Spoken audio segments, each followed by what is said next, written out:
అనుదినమన్న శ్రోతలకు మన ప్రభువును రక్షకుడై ఉన్న యేసుక్రీస్తుక సరిసాటి లేని మహా గొప్ప పరిశుద్ధమైన నామమున దుశ్శుభములు. నేడు 2025 సంవత్సరము జూలై మాసము 12వ తారీఖు శనివారం నాటి ధ్యానాంశము.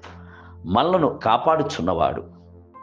21 కీర్తన 4వ వచనం నుండి, ఇదిగో ఇజ్రాయేలును కాపాడువాడు కునుకుడు నిద్రపోడు. మన ప్రియ ప్రభు కునుకకియు నిద్రించుకియు మనలను కాపాడుచున్నాడు. కునుకని కన్నులు ఒకటి ఉందంటే అది మనలను కాపాడుచున్న ప్రభు యొక్క కన్నులే. అలాగున కాపాడుచున్న దేవుడు జీవంతో ఉండుట చేత మనము దేనికిని భయపడుట గాని కలత చెందుట గాని అవసరము లేదు. ఒక గ్రామం నందు గొప్ప ధనికురాలైన ఒక వృద్ధురాలు ఉండేది. ఆమె అనేకులకు అప్పునిచ్చి తాకట్టుగా అత్యధిక బంగారమును తీసుకుని పెట్టుకునేది. దొంగల భయమును బట్టి ఆమె రాత్రి యందు నిద్రపోకుండేది. చిన్న చప్పుడు విన్నను లేచి కూర్చుండిపోయేది. తాను కలిగున్న వస్తువులను గూర్చిన భయము, దొంగలను గూర్చిన భయము, మానవును గూర్చిన భయము అని పలు రకముల భయములు ఆమెను పట్టి పీడించెను. ఇలాగున అనేక మంది భయమునకు గురై సంతోషమును, నెమ్మదిని, సమాధానమును కోల్పోయి తప్పించుచున్నారు. అయితే మనము మన యొక్క సమస్త భయములను ప్రభుపై మోపివేసి, ప్రభువా నీవే సమస్తమును గమనించుము, నీవు కునుకని వాడవుగాను నిద్రించని వాడవుగాను ఉండుట చేత నిన్ను కావలికి ఉంచి నేను నిద్రించుచున్నాను అని నెమ్మదిగా నిద్రించుచున్నాము.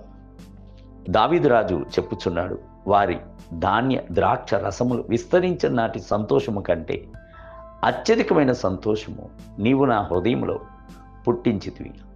యెహోవా, నెమ్మదితో పండుకొని నిద్రపోదును. నేను ఒంటరిగా వండినను నీవే నన్ను సురక్షితముగా నివసింపజేయుదు. ప్రభువే మనలను కాపాడువాడు. 4వ కీర్తన 7 మరియు 8 వచనములు. అనేకులు తమ ఇళ్ల యందు తమ్మును కాపాటకు కావలి వారిని బెదిరించు కుక్కలను పెట్టుకుని ఉన్నారు. అయితే బైబిల్ గ్రంథము ఏమని చెప్పుచున్నది? యెహోవా ఇల్లు కట్టించిన ఎడల దాన్ని కట్టువారి ప్రయాసము వ్యర్థమే. యెహోవా పట్టణమును కాపాడిన ఎడల దాన్ని కావలి కాయవారు మేలుకొని ఉండుట వ్యర్థమే. 127వ కీర్తన 1వ వచనం. ఇండియా యొక్క ప్రధానమంత్రిగా ఉన్న ఇందిరాగాంధీ అమ్మగారిని కాల్చి చంపింది ఎవరు?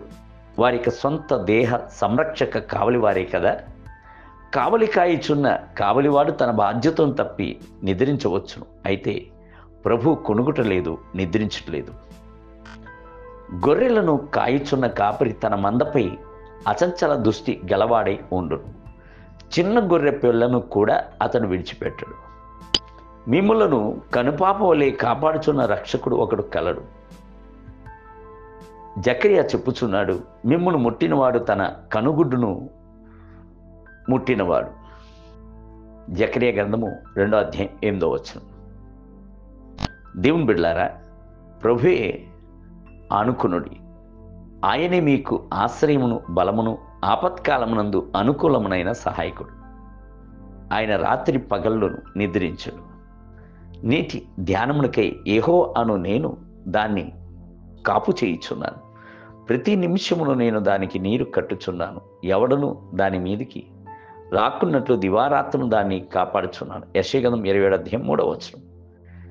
నేటి వేద పఠనము ఉదయం కీర్తన గ్రంథము 4, 5, 6 మరి అధ్యాయములు. సాయంత్రము అపోస్తల కార్యము 17వ అధ్యాయము 16 మొదలుకొని 34 వచనము. ప్రభు మిమ్ములను దీవించునుగాక. ఆమేన్. ఆమేన్.